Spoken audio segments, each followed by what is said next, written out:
આગળ વાત કરીએ કડીમાં શિક્ષણ સંસ્થામાં દીકરીની છેડતી મુદ્દે હોબાળો થયો।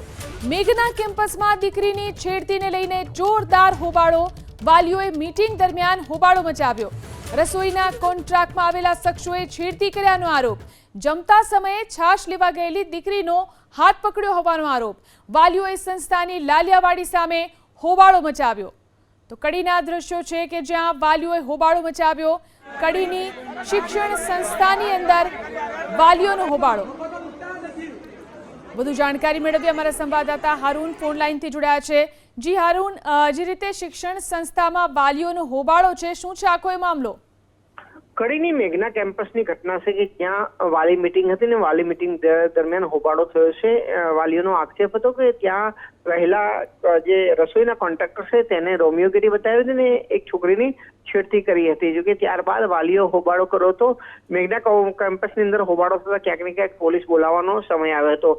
જે રીતે ત્યારબાદ વાલી અને સંચાલકો વચ્ચે મીટિંગ થઈ હતી ને સમગ્ર મામલો થાળે પડ્યો હતો। પરંતુ શિક્ષણના ધામની અંદર આ રીતે હોબાળો થતા અને જે રીતે ગંભીર આક્ષેપો થયા છે તેને લઈને ઘણા સવાલો ઉભા થયા છે। કારણ કે જે રીતે આક્ષેપ કરવામાં આવ્યા છે ને ત્યારબાદ કોઈ પણ કાયદેસર કાર્યવાહી કરવામાં આવી નથી। સમગ્ર મામલે હાલ તો સમાધાન થયું છે, પરંતુ જે રીતે આ સમગ્ર ઘટના બની છે ક્યાંક ને ક્યાંક વિદ્યાના ધામને લઈને સવાલો ઉભા થયા છે। જી આભાર તમામ જાણકારી આપવા માટે।